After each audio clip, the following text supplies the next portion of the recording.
അടുത്ത എക്സാമിലേക്ക് സ്വാഗതം. 10th പ്രിലിംസിൻ്റെ അടുത്ത മോക്ക് ടെസ്റ്റ് 8ാമത്തെ മോക്ക് ടെസ്റ്റാണ്. ഇതിനു മുമ്പുള്ള 7 മോക്ക് ടെസ്റ്റ് എഴുതാത്തവർ എഴുതി നോക്കുക. ഈ 8ാമത്തെ മോക്ക് ടെസ്റ്റും കൂടെ ആകുമ്പോൾ ഏകദേശം 200 ചോദ്യങ്ങൾ നമ്മൾ ഡിസ്കസ് ചെയ്യുന്നു. ഓക്കെ, അപ്പോൾ നമുക്ക് എക്സാമിലേക്ക് പോകുന്നതിന് മുമ്പ് മിഷൻ LDC PDF ബാച്ച് നമ്മൾ സ്റ്റാർട്ട് ചെയ്തിട്ടുണ്ട്. ഓഗസ്റ്റ് 1 മുതലാണ് ക്ലാസ്സുകൾ സ്റ്റാർട്ട് ചെയ്യുന്നത്. നിങ്ങൾക്ക് ജോയിൻ ചെയ്യാം. 99 പേയ്മെൻറ്റ് ചെയ്ത് ജോയിൻ ചെയ്യാവുന്നതാണ്. അപ്പോൾ 99 എന്ന് പറയുന്നത് ഓഗസ്റ്റ് മാസത്തെ ഫീസാണ്, മന്ത്ലി ഫീസാണ് വരുന്നത്. അപ്പോൾ previous year questions and explanation, current affairs and related facts, daily exam, ഇങ്ങനെയാണ് നമ്മുടെ പ്ലാൻ ചെയ്തിരിക്കുന്നത്.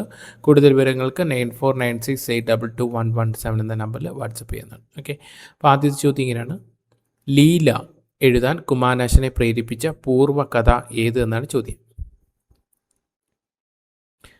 രണ്ടാമത്തെ ചോദ്യം: ദയാമീർ എന്ന പ്രാദേശിക പേരിൽ അറിയപ്പെടുന്ന പർവ്വതമേത്?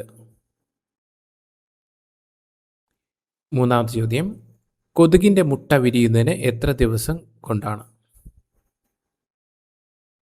നാലാമത്തെ ചോദ്യം: എത്ര മീറ്റർ അകലെ നിന്നാണ് സ്നെല്ലർ ചാർട്ട് വായിക്കേണ്ടത്?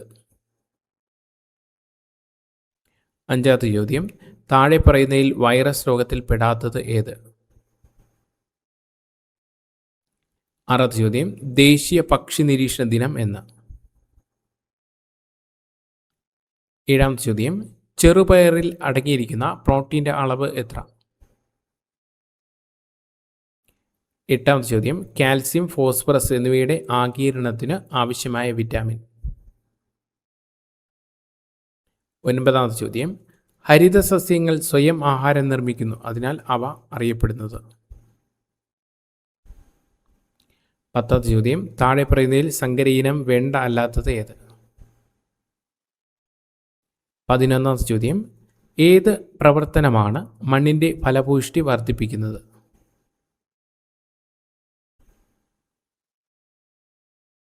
പന്ത്രണ്ടാമത്തെ ചോദ്യം: ഇന്ത്യയിൽ ഏറ്റവും കൂടുതൽ ചണമില്ലുകൾ ഉള്ള സംസ്ഥാനം ഏത്? പതിമൂന്നാമത്തെ ചോദ്യം: കേരളത്തിൻ്റെ മാഗ്ന കാർട്ട എന്നറിയപ്പെടുന്ന സംഭവം ഏത്? പതിനാലാമത്തെ ചോദ്യം: ജോലിക്ക് കൂലി ഭക്ഷണം എന്ന പദ്ധതി ആരംഭിച്ചത് ഏത് പഞ്ചവത്സര പദ്ധതി കാലത്താണ്? പതിനഞ്ചാമത്തെ ചോദ്യം: തന്നിരിക്കുന്നവയിൽ ഗുരുത്വാകർഷണവുമായി ബന്ധപ്പെട്ട ശരിയായ വസ്തുതകൾ ഏവ എന്നാണ് ചോദ്യം. ഒരു വസ്തുവിന് ഏറ്റവും കൂടുതൽ ഭാരം അനുഭവപ്പെടുന്ന ധ്രുവപ്രദേശങ്ങളിലാണ്. നിർബാധം പതിക്കുന്ന വസ്തുക്കളുടെ ഭാരം 0ആണ്. ഭൂകേന്ദ്രത്തിൽ വസ്തുക്കളുടെ ഭാരം 0-ത്തേക്കാൾ കൂടുതലാണ്. ഗുരുത്വാകർഷണ സ്ഥിരാങ്കം അതായത് G മൂല്യം ആദ്യമായി പരീക്ഷണത്തിലൂടെ നിർണയിച്ചത് ഹെൻറി കാവൻഡിഷ് ആണ്.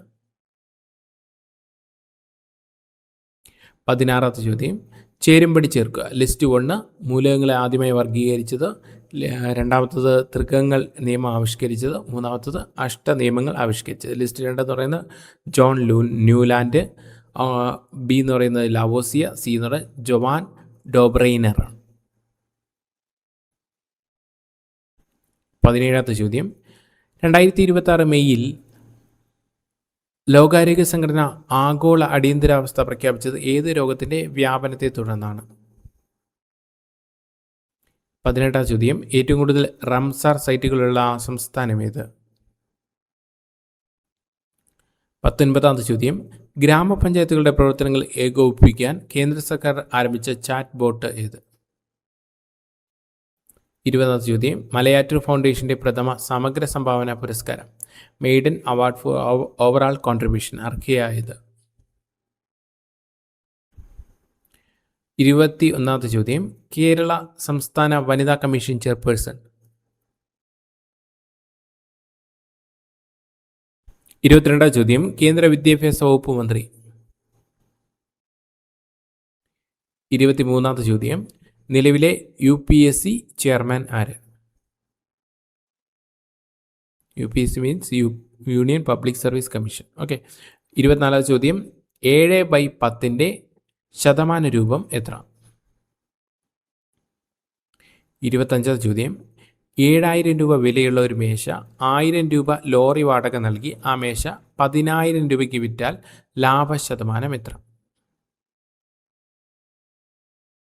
അപ്പോൾ നിങ്ങൾക്ക് എത്ര മാർക്ക് കിട്ടുന്നു എന്ന് നമുക്കൊന്ന് നോക്കാം. ഓക്കെ, അപ്പോൾ ഓപ്ഷൻസ് ഞാൻ ഉത്തരം പറയാം. അപ്പോൾ നിങ്ങൾക്ക് എത്ര മാർക്ക് കിട്ടുന്നു എന്ന് നിങ്ങൾ ശ്രമിക്കുക, ഒന്ന് കമൻറ്റ് ചെയ്യാൻ വേണ്ടി ശ്രമിക്കുക. ഓക്കെ, ആദ്യ ചോദ്യം, ലീല എഴുതാൻ കുമാരനാശാനെ പ്രേരിപ്പിച്ച പൂർവ്വകഥ ഏതെന്നാണ് ചോദ്യം. ഓപ്ഷൻ ഡി ആണ് ലൈല മജ്നു. രണ്ടാമത്തെ ചോദ്യം, ദയാമീർ എന്ന പ്രാദേശിക പേരിൽ അറിയപ്പെടുന്ന പർവ്വതം ഏതെന്നാണ്. ഓപ്ഷൻ സി ആണ് നങ്ക പർവ്വത്. മൂന്നാമത്തെ ചോദ്യം, കൊതുകിൻ്റെ മുട്ട വിരിയുന്നതിന് എത്ര ദിവസം കൊണ്ടാണ് എന്നാണ് ചോദ്യം. ഓപ്ഷൻ ബി ആണ് 8 ദിവസം. ഓക്കെ, അതുകൊണ്ടാണ് ഡ്രൈ ഡേ ഒക്കെ ആചരിക്കുന്ന, ആഴ്ചയിൽ ഒരിക്കലും എന്ത് ചെയ്യണം, വെള്ളം എടുത്ത് മാറ്റണം എന്നൊക്കെ പറയാനുള്ള കാരണം എന്ന് പറയുന്നത്. നാലാമത്തെ ചോദ്യം, എത്ര മീറ്റർ അകലെ നിന്നാണ് സ്നെല്ലർ ചാർട്ട് വായിക്കേണ്ടത് എന്നാണ് ചോദ്യം. ഓപ്ഷൻ ഡി ആണ് 6 മീറ്റർ. ഓക്കെ, സ്നെല്ലർ ചാർട്ടാണ് നമ്മുടെ കാഴ്ചയെക്കുറിച്ച് പരിശോധിക്കുന്ന ആദ്യത്തെ ടെസ്റ്റാണ് സ്നെല്ലർ ചാർട്ട് വായിക്കുന്നത്. അടുത്ത അഞ്ചാമത്തെ ചോദ്യം, താഴെ പറയുന്നവയിൽ വൈറസ് രോഗത്തിൽ പെടാത്തത് ഏത് എന്നാണ് ചോദ്യം. ഓപ്ഷൻ ഡി ആണ് എലിപ്പനിയാണ്, എലിപ്പനി ബാക്ടീരിയ രോഗം. അടുത്ത ആറാമത്തെ ചോദ്യം, ദേശീയ പക്ഷി നിരീക്ഷണ ദിനം എന്നാണ് ചോദ്യം. ഓപ്ഷൻ എ ആണ് ഉത്തരം, നവംബർ 12. സലീം അലിയുടെ ജന്മദിനമാണ് പക്ഷി നിരീക്ഷണ ദിനമായിട്ട് ആചരിക്കുന്നത്. ഏഴാമത്തെ ചോദ്യം, ചെറുപയറിൽ അടങ്ങിയിരിക്കുന്ന പ്രോട്ടീൻ്റെ അളവ് എത്ര എന്നാണ് ചോദ്യം. ഓപ്ഷൻ സി ആണ് ഉത്തരം, 24 ഗ്രാം. Okay, 24 gram. അടുത്ത എട്ടാമത്തെ ചോദ്യം, കാൽസ്യം, ഫോസ്ഫറസ് എന്നിവയുടെ ആഗിരണത്തിന് ആവശ്യമായ വിറ്റാമിൻ ഏത് എന്നാണ് ചോദ്യം. ഓപ്ഷൻ ഡി ആണ്, വിറ്റാമിൻ ഡി ആണ്. ഒൻപതാമത്തെ ചോദ്യം, ഹരിത സസ്യങ്ങൾ സ്വയം ആഹാരം നിർമ്മിക്കുന്നു, അതിനാൽ അവയെ അറിയപ്പെടുന്നത് ഏത് പേരിൽ എന്നാണ് ചോദ്യം. ഓപ്ഷൻ ബി ആണ്, ഉൽപാദകർ. പത്താമത്തെ ചോദ്യം, താഴെ പറയുന്നതിൽ സങ്കര ഇനം വെണ്ട അല്ലാത്തത് ഏത് എന്നാണ് ചോദിച്ചിരിക്കുന്നത്. ഓപ്ഷൻ ഡി ആണ് ഉത്തരം, ഹരിത. ഹരിത എന്ന് പറയുന്നത് എന്താണ്, വഴുതനയാണ് കേട്ടോ. ഹരിത എന്ന് പറയുന്നത് വഴുതന. സങ്കര ഇനം വഴുതനയാണ് ഹരിത എന്ന് പറയുന്നത്. ബാക്കിയെല്ലാം എന്താണ്, സങ്കര ഇനം വെണ്ടയാണ്. കിരണായിരുന്നാലും അരുണായിരുന്നാലും അനാമികയായിരുന്നാലും എന്താണ്, വെണ്ടയാണ്. സങ്കര ഇനം വെണ്ടയാണ്. ഹരിത എന്ന് പറയുന്നത് വഴുതനയാണ്. 11ാമത്തെ ചോദ്യം, ഏത് പ്രവർത്തനമാണ് മണ്ണിൻ്റെ ഫലഭൂയിഷ്ടി വർദ്ധിപ്പിക്കുന്നത് എന്നാണ് ചോദിച്ചിരിക്കുന്നത്. ഓപ്ഷൻ ബി ആണ്, കാർഷിക അവശിഷ്ടങ്ങൾ മണ്ണിൽ ഉപേക്ഷിക്കുന്നു, അതുകൊണ്ട് ഫലഭൂയിഷ്ടി വർദ്ധിപ്പിക്കുന്നു. 12ാമത്തെ ചോദ്യം, ഇന്ത്യയിൽ ഏറ്റവും കൂടുതൽ ചണമില്ലുകളുള്ള സംസ്ഥാനം ഏത് എന്നാണ് ചോദ്യം. ചണമില്ലുള്ള സംസ്ഥാനം ഓപ്ഷൻ ബി ആണ്, പശ്ചിമ ബംഗാൾ. അടുത്ത 13ാമത്തെ ചോദ്യം, കേരളത്തിൻ്റെ മാഗ്ന കാർട്ട എന്നറിയപ്പെടുന്ന സംഭവം ഏത് എന്നാണ് ചോദ്യം. ഓപ്ഷൻ ഡി ആണ്, ക്ഷേത്രപ്രവേശന വിളംബരം. 1936 നവംബർ 12 ശ്രീ ചിത്തിര തിരുനാളാണ് ക്ഷേത്രപ്രവേശന വിളംബരം പുറപ്പെടുവിച്ചത്. ജോലിക്ക് കൂലി ഭക്ഷണം എന്ന പദ്ധതി ആരംഭിച്ചത് ഏത് പഞ്ചവത്സര പദ്ധതി കാലത്ത് എന്നാണ് ചോദ്യം. ഓപ്ഷൻ ഡി ആണ്, 5ാം പഞ്ചവത്സര പദ്ധതി, ഗരീബി ഘട്ടാവ്. ഓക്കെ, അടുത്ത 15ാമത്തെ ചോദ്യം, തന്നിരിക്കുന്ന ഗുരുത്വാകർഷണവുമായി ബന്ധപ്പെട്ട ശരിയായ വസ്തുതകൾ ഏവ എന്നാണ് ചോദിച്ചിരിക്കുന്നത്. ഓപ്ഷൻ സി ആണ് ഉത്തരവായിട്ട് വരുന്നത്. അതായത് 1, 2, 4. 1 ഒരു വസ്തുവിന് ഏറ്റവും കൂടുതൽ ഭാരം അനുഭവപ്പെടുന്ന ധ്രുവപ്രദേശങ്ങളാണ്. 2 എന്ന് പറയുന്നത് നിർബാധം പതിക്കുന്ന വസ്തുവിൻ്റെ ഭാരം 0ആണ്. അടുത്ത 4 എന്ന് പറയുന്നത് ഗുരുത്വാകർഷണം സ്ഥിരാങ്കം ആദ്യമായി പരീക്ഷണത്തിലൂടെ നിർണ്ണയിച്ചത് ഹെൻറി കാവൻഡിഷാണ്. ഓക്കെ, അടുത്ത ഓപ്ഷൻ സി ആണ് ഉത്തരം. അടുത്ത 16ാമത്തെ ചോദ്യം, ചേരുംപടി ചേർക്കുക എന്നാണ് ലിസ്റ്റ് 1. മൂലകങ്ങളെ ആദ്യമായി വർഗീകരിച്ചത് ആരാണ്? മൂലകങ്ങളെ ആദ്യമായി വർഗീകരിച്ചത് ലാവോസിയ. ഓക്കെ, അപ്പോൾ ലാവോസിയ. തൃകങ്ങൾ നിയമം ആവിഷ്കരിച്ചത് ആരാ? ജോഹനാസ് ഡൊബ്രെയ്നറാണ്. അടുത്ത് അഷ്ടനിയമം ആവിഷ്കരിച്ചത് ജോൺ ന്യൂലാൻഡ്. അപ്പോൾ ഏതാ ആൻസർ വരിക? ഓപ്ഷൻ ബി ആണ് ഉത്തരവ്. Okay, 1 B. ഓക്കെ, കറക്റ്റ് അല്ലേ? Yes. Okay, 1 B, option B ആണ് വരുന്നത്. 2 സി, 3 എ. അടുത്ത 17ാമത്തെ ചോദ്യം, 2026 മെയ്യിൽ ലോകാരോഗ്യ സംഘടന ആഗോള അടിയന്തരാവസ്ഥ പ്രഖ്യാപിച്ച ഏത് രോഗത്തിൻ്റെ വ്യാപനത്തെ തുടർന്നാണെന്നാണ് ചോദ്യം. ഓപ്ഷൻ ബി ആണ്, എബോള. അടുത്ത 18ാമത്തെ ചോദ്യം, ഏറ്റവും കൂടുതൽ റംസാർ സൈറ്റുകളുടെ ഇന്ത്യൻ സംസ്ഥാനം ഏതെന്നാണ്. ഓപ്ഷൻ ഡി ആണ്, തമിഴ്നാടാണ്. അടുത്ത 19ാമത്തെ ചോദ്യം, ഗ്രാമപഞ്ചായത്തുകളുടെ പ്രവർത്തനങ്ങൾ ഏകോപിപ്പിക്കാൻ കേന്ദ്ര സർക്കാർ ആരംഭിച്ച ചാറ്റ് ബോട്ട് ഏതാണ്. ഓപ്ഷൻ എ ആണ്, പഞ്ചം.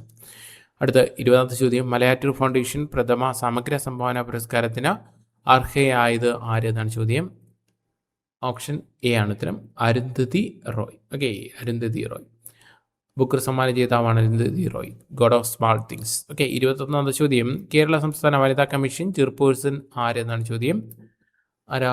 ഓപ്ഷൻ എ ആണ് സതീ ദേവി, അഡ്വക്കേറ്റ് പി സതീ ദേവി. ഓക്കെ, അടുത്ത് 22ാം ചോദ്യം, കേന്ദ്ര വിദ്യാഭ്യാസ വകുപ്പ് മന്ത്രി ആരെന്നാണ് ചോദ്യം. ഓപ്ഷൻ ബി ആണ് ധർമ്മേന്ദ്ര പ്രധാൻ. ഓക്കെ, കേരളത്തിൻ്റെ വിദ്യാഭ്യാസ വകുപ്പ് മന്ത്രി ആരാ? എൻ ശംസുദ്ദീൻ. അടുത്ത 23ാം ചോദ്യം, നിലവിലെ UPSC ചെയർമാൻ ആരെന്നാണ്. ഓപ്ഷൻ സി ആണ് ഡോക്ടർ അജയ് കുമാർ. 24 ചോദ്യം, 7/10 ശതമാന രൂപം എന്ത് എന്നാണ് ചോദിച്ചിരിക്കുന്നത്. 7/10. ഓക്കെ, അതെന്താണ്? ഭിന്നസംഖ്യയാണ്. ഭിന്നസംഖ്യ ശതമാന രൂപം ഒക്കെ എന്ത് ചെയ്യണം? 100 കൊണ്ട് ഗുണിക്കുക. ഓക്കെ, 100 കൊണ്ട് ഗുണിക്കുമ്പോൾ എന്താ സംഭവിക്കുക? ഈ 0 വെട്ടാം, ഈ 0 വെട്ടാം. അപ്പോൾ എത്ര നീട്ടും? 7 × 10 70 നീട്ടും. ഓക്കെ, ഉത്തരം എത്രയാണ്? ഓപ്ഷൻ ഡി ആണ് 70. ഭിന്നസംഖ്യയെ ശതമാനമാക്കാൻ എന്ത് ചെയ്യുക? 100 കൊണ്ട് ഗുണിക്കുക. സിമ്പിൾ. അടുത്ത ചോദ്യം, 7000 രൂപ വിലയുള്ള ഒരു മേശയ്ക്ക് 1000 രൂപ ലോറി വാടക നൽകി ആ മേശ എത്ര രൂപയ്ക്ക് വിറ്റു? 10,000 രൂപയ്ക്ക് വിറ്റാൽ ലാഭശതമാനം എത്ര എന്നാണ് ചോദ്യം. അപ്പോൾ ഇതിനകത്ത് വന്നിരിക്കുന്ന ഒരു പ്രത്യേകത മറ്റ് നമ്മൾ കഴിഞ്ഞ ക്ലാസ്സിൽ നിന്ന് പഠിച്ചതിന് വ്യത്യസ്തമായി ഇവിടെ എന്തോ വ്യത്യാസം വന്നു. 1000 രൂപ ലോറി വാടക കൊടുത്തു എന്ന് പറയുന്നുണ്ട്. അപ്പോൾ അതെന്തായിട്ട് കണക്കാക്കണം? നമ്മളൊരു സാധനം വാങ്ങുമ്പോഴുണ്ടാകുന്ന അനുബന്ധ ചിലവുകൾ. ഇപ്പോൾ ഇതിനകത്ത് ലോറി വാടക എന്നുള്ള അനുബന്ധ ചിലവാണ്. അതെന്തായിട്ട് കണക്കാക്കും? അതിൻ്റെ വാങ്ങിയ വിലയുടെ ഭാഗമായിട്ട് കണക്കാക്കും. അപ്പോൾ 7000 + 1000. ഓക്കെ, അപ്പോൾ എത്രയാണ്? 8000 ആണ് ഇവിടുത്തെ വാങ്ങിയ വില എന്ന് പറയുന്നത്. നമുക്ക് എത്ര രൂപയ്ക്കാണ് വിറ്റത്? 10,000 രൂപയ്ക്ക് വിറ്റു. അപ്പോൾ 10,000 മൈനസ് 8000 എത്രയാണ്? 2000 രൂപ. ലാഭം 2000 എന്ന് കിട്ടിയിട്ടുണ്ട്. ഓക്കെ, ലാഭം 2000. അപ്പോൾ 2000 ഡിവൈഡഡ് ബൈ ലാഭം കിട്ടിയിട്ടുണ്ട്. 2000 ഡിവൈഡഡ് ബൈ വാങ്ങിയ വില എത്രയാണ്? 8000. 8000 × 100. അപ്പോൾ 0 വെട്ടാം, ഈ 0 വെട്ടി, ഈ 0 വെട്ടി, ഈ 0 വെട്ടി, ഈ 0 വെട്ടി, ഈ 0 വെട്ടി, ഈ 0 വെട്ടി. 200നെ 8 കൊണ്ട് വെട്ടുമ്പോൾ എത്രയെന്ന് കിട്ടും? 25 എന്ന് കിട്ടും. ഓക്കെ, അപ്പോൾ എത്ര ശതമാനമാണ്? 25%. ലാഭശതമാനം 25 എന്ന ഉത്തരം കിട്ടും. ഓക്കെ, അപ്പോൾ 25 മാർക്കിന് നിങ്ങൾക്ക് എത്ര മാർക്ക് കിട്ടിയെന്ന് കമൻറ്റ് ചെയ്യാൻ വേണ്ടി ശ്രമിക്കുക. ഓക്കെ, അടുത്ത എക്സാമിന് വീണ്ടും കാണാം. Thank you.